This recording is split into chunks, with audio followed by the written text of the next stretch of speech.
Bonjour Frédéric. Bon, Nous, on se connaît oui, déjà. Hein. Ça me fait vraiment plaisir de t'avoir croisé ici à l'UER, hein, à se retrouver à Castres. Donc, j'avais vraiment envie de pouvoir discuter avec toi parce que d'abord, tu vas nous expliquer un peu pourquoi, dans quel but tu es venu, parce que tu as quand même fait de la route, hein, comme moi. oui, Et puis, alors, à côté de ça, ben, tu as un projet aussi que tu aimerais mettre en avant et qui est un magnifique projet parce que je dis que pour le moment, on est en train de combattre, mais le problème, c'est que les gens ne comprennent pas qu'il faut construire aussi le monde qu'on a envie de voir émerger. oui. Alors, je trouve ça pareil. C'est la parole du grand Dieu. Soyez le monde que vous voulez voir venir. Et voilà, ici, Francis m'a proposé de me parler. J'ai déjà venu à l'université des cours à distance il y a quelques temps. Et c'est toujours un plaisir de rejoindre les gens et de parler de ce qu'on voit. Et surtout, l'époque dans laquelle on est n'est pas toujours simple pour tout le monde. Pour les enfants et les adolescents, il y a des suites de crise aussi. Et justement, j'étais venu pour en parler. Et ça a donné l'occasion aussi de parler d'un projet qui est un peu différent de ceux qu'on a menés jusqu'à présent. Ceux qu'on a menés jusqu'à présent étaient dans la lutte contre la violence, contre les maltraitances faites aux enfants dans les écoles, et de par les mesures Covid, l'enfermement, la distanciation, etc. Alors, le combat a toutes les raisons de se maintenir, parce que c'est quand même pas trop vite oublié, ça. Mais je pense que c'est aussi en effet, on a vu avec Achat une préparation, puis c'est passé du temps, puis c'est venu le Covid avec l'apprentissage qu'ils ont pu en faire et l'usage cette fois-ci des médias qui ont tout à fait dans le travail. Donc le Covid a été mieux réussi que H1N1. Donc on s'attend à ce que dans l'avenir, puisqu'on voit déjà l'OMS qui fait sa côté pandémie et voilà, Prépare le terrain pour une prochaine pandémie. sauf de santé internationale. Là. J'espère un peu que ça ne verra pas le jour, mais bon, il ne faut pas rester vigilant. Mais à côté de ça, on a tenté de construire quelque chose de prometteur. On a vu que les parents dû souffrir de leurs enfants à l'école les ont retirés. Et après, on a dû augmenter la courbe de l'instruction en famille à partir des années 2020. Et bon, ben, c'est comment? C'est facile, évidemment. Parce qu'on travaille, parce qu'on a une vie sociale, etc., etc. Voilà, tous les enfants n'ont pas, tous les parents n'ont pas la disponibilité ou même les compétences. Hein, et parfois, ça amène des tensions de devoir travailler à la maison, etc. Donc, c'est un peu compliqué. Donc, c'est peut-être le moment, c'est ce qu'on s'est dit avec une petite équipe de pédagogues, de créer un projet de lieu d'apprentissage différent. Et donc, ce projet a été construit en tenant compte des différentes pédagogies alternatives qui avaient déjà vu le jour auparavant, mais il y a quelque chose d'évolutif possible.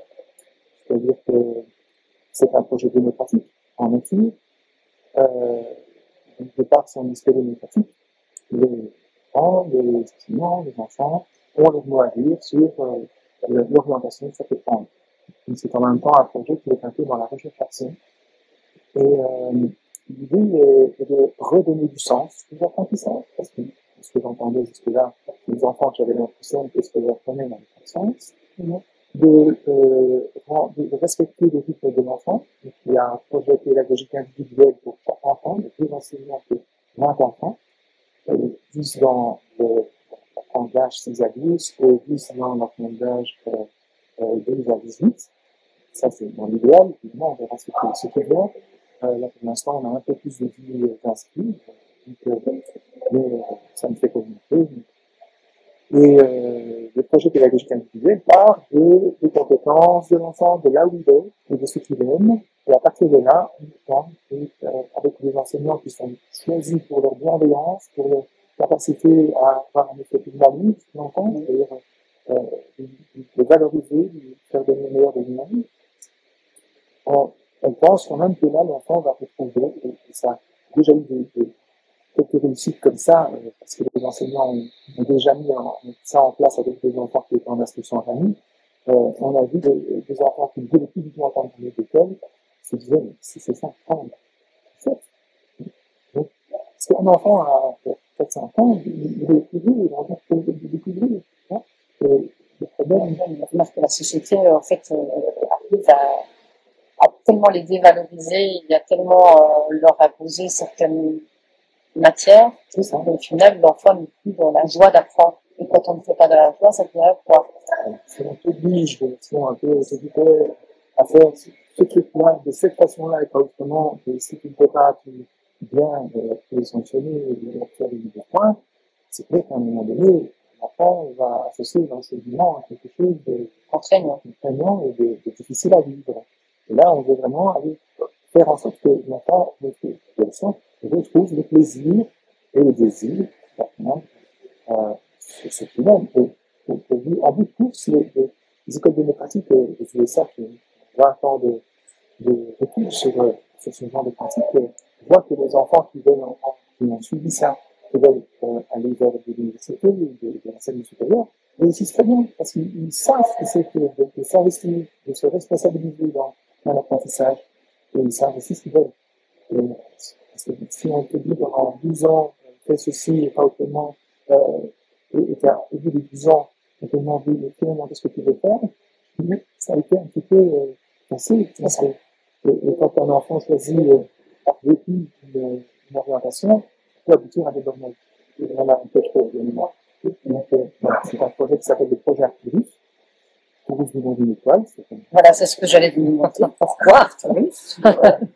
C'est le côté un peu visionnaire des choses.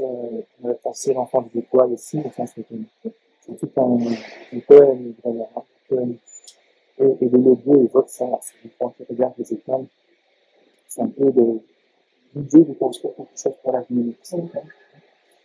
Parce que voilà, ce qui se passe est bien malheureux, mais si on veut que les choses changent un peu, c'est à partir des enfants qui peuvent Ah ben nous, on est limité au niveau du temps, on est de passage, de toute manière, et on ne sait pas encore combien de temps ça va durer. Donc si on est toujours dans le combat, toujours à donner de l'énergie contre, d'abord, on nous donne la force à cette énergie, alors que là, ici, tu es en train de contrer cette énergie peut-être de colère, etc., qu'on a pu emmagasiner pour la transformer en quelque chose de constructif, ce qui est de la résilience, en fait, mais de la résistance, mais de la résilience.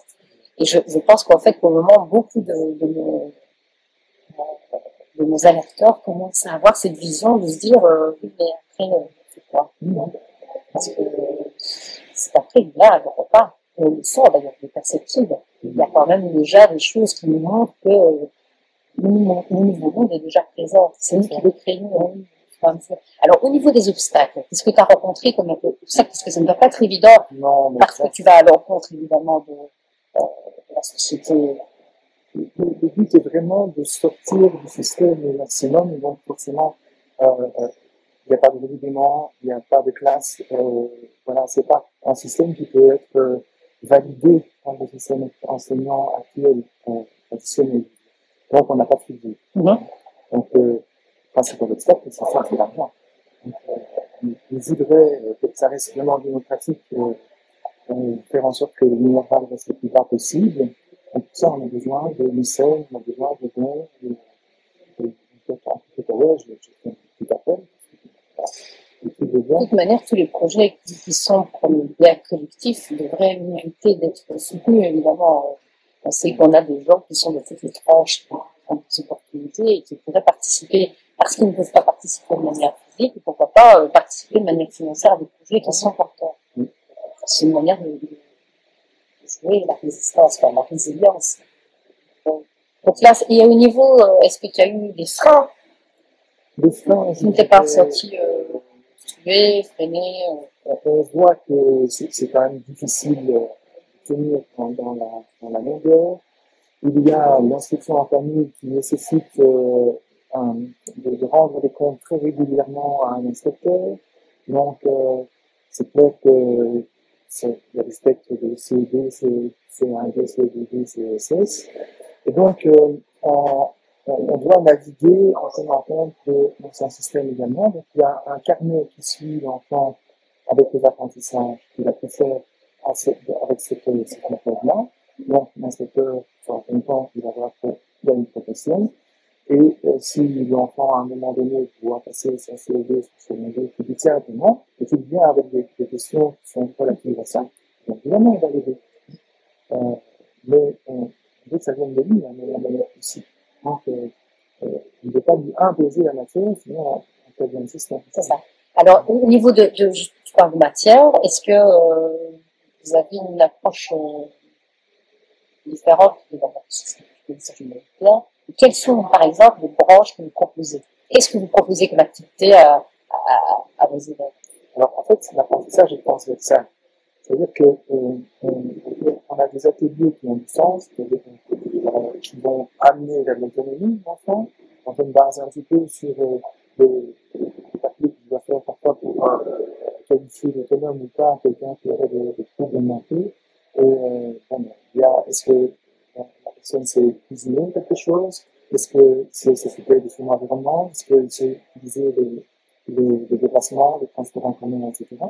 Et bien, on part finalement d'ateliers comme le Café, où on apprend non seulement à s'en servir des outils, mais aussi à les réparer. On part d'un atelier jardinage, on part d'un atelier bricolage, un atelier cuisine, un atelier expression artistique, donc théâtre, musique, etc. Un atelier sport et santé, où l'enfant peut aussi apprendre finalement un peu comment se défendre aussi, ou comment pratiquer les premiers soins, après les cours, qui ne s'enseignent pas dans les écoles, mais qui me semble être un bon départ, un bon début. Ce sont des ateliers qui ont du sens. Et si à un moment donné, il y a des enfants qui sont férus d'astronomie, par exemple, et que c'est possible d'avoir quelqu'un qui s'y connaisse là-dedans, bien, pourquoi pas, on fait un atelier qui va dans ce sens-là. Donc on parle de la motivation intrinsèque de l'enfant. Et il est clair que si on prend la cuisine, évidemment, la notion de quantité, de matière, on va jouer avec la règle de 3, on va associer évidemment l'écriture pour les recettes, la lecture aussi, et peut-être l'endroit du problème des produits, donc les notions de science, de chimie, etc., peuvent être amenées à ce moment-là. Donc il y a moyen à travers ce que l'enfant choisisse de faire, d'étendre dans les branches. Évidemment, pour les secondaires, à un moment donné, quand on arrive dans des fonctions, des intégrales, etc., on est un peu plus dans de l'abstrait, mais même ça, il y a moyen de faire en sorte que ça ait du sens. C'est ça. Parce que, mais c'est la base. Hein. Je veux dire, tout ce qui est faire du sens, on peut beaucoup mieux. Voilà. Et qu'à l'heure actuelle, nous sommes dans une société où il n'y a plus de sens. C'est bien de partager. Alors, peut-être maintenant, vous donnez une situation géographique, peut-être des adresses, des endroits où on pourrait s'inscrire s'il y a un enfant qui est tout près. Je suppose qu'il y a quand même, est-ce qu'il y a une possibilité d'hébergement ou pas? Pour le moment, non. Alors, c'est un lieu qui s'appelle le Colombier, à Mont-Saint-Hubert, le village de Saint-Hubert. C'est une ferme en carré qui a servi de monastère, très ancienne, c'est déjà fait énormément par quelqu'un de très ouvert, c'est un alterné qui fait d'autres projets également, hein, des projets de méditation, des projets j'aime beaucoup d'ailleurs ce mot, le mot-clé de ce lieu, c'est la tendresse. Et quand on leur a exposé notre projet, ça correspond parfaitement. Un petit frisson là, c'est un mot qu'on n'a pas tellement l'habitude d'utiliser, ça a l'air bête, alors je veux dire le mot tendresse. C'est un mot qu'on oublie bien souvent et qui est tellement important pour la jeunesse en fait. Oui, c'est le retour à l'humain, c'est le retour à la qualité de la relation, le bien-être dans la relation. Alors pour te contacter, on mettra en partage évidemment tout ce qu'il faut. L'adresse mail, c'est http://projetarcturus en un mot.com. Là, on tombe sur la dernière page qui est en contact. Et là, on peut soit proposer son service, s'inscrire, ou proposer des dons. Et il y a aussi un numéro de compte qui, pour l'instant, est celui de Network qui a été créé auparavant et qui soutient le projet. Mais quand la SDL sera constituée, parce que ça prend un petit peu de temps, il y aura un autre numéro de compte. Mais en attendant, c'est comme ça. Alors vous acceptez des personnes extérieures, je veux dire, qui sont ponctuelles. est-ce qu'il y a possible, enfin, par exemple, quelqu'un qui voudrait peut-être venir apporter sa pierre à l'édifice pour une journée en particulier, pour un thème en particulier, ça pourrait être possible? Tout à fait. D'ailleurs, des personnes qui sont, enfin, je travaille dans le groupe, il y a Isabelle Bolich, qui est médecin, qui s'occupe de la petite enfance, et Serge Delos, qui s'occupe des thérapies, du bien-être, ils connaissent quelqu'un qui est spécialisé dans la construction de cabanes. C'est vrai que, voilà, là aussi, c'est quelque chose qui peut plaire et séduire les enfants et les adolescents, mais tout ce qu'on apprend quand même. Bien sûr. Les nœuds, ça peut être l'architecture. La construction d'un schéma architectural. Ça va mettre tout en place pour d'abord A à Z pour construire vraiment. La géométrie, tout ça. On peut vraiment voyager. Les essences de bois, on peut vraiment étendre les apprentissages vers là où les enfants ont envie d'aller. Merci, parce que là, tu mets vraiment dans la matière quelque chose qu'on espère et qu'on veut voir venir. Ça, c'est très encourageant parce que les projets sont en train de se mettre en place. Moi, je le remarque sur le tour, je vois plein de petits projets qui sont en train d'émerger et comme tu dis, le nerf de la guerre reste quand même malgré tout, je veux dire, la finance. Mais la finance, bon, il y a des gens qui sont dans le même mode d'énergie que nous et justement, c'est un appel à soutenir tous ces projets, à soutenir les gens qui mettent des choses en place pour pouvoir accueillir le monde de demain. Il y a déjà des mécènes qui ont donné, je les remercie d'ailleurs, jusqu'à 14 000 euros. Mais pour pouvoir garder une Minerva des alentours de 350 euros pour les enfants, il manquerait encore 56 000 sur l'année. Donc voilà, comme ça il y a des chiffres clairs et voilà, on attend des auditeurs qui puissent peut-être venir vers toi pour. Mais je pense que en fait peut-être que il fut un temps où c'était pas plutôt ce genre de projet, mais je pense que maintenant tout doucement les gens commencent à vouloir de l'alternative et donc on peut sortir sur la table. Merci. Merci Fred.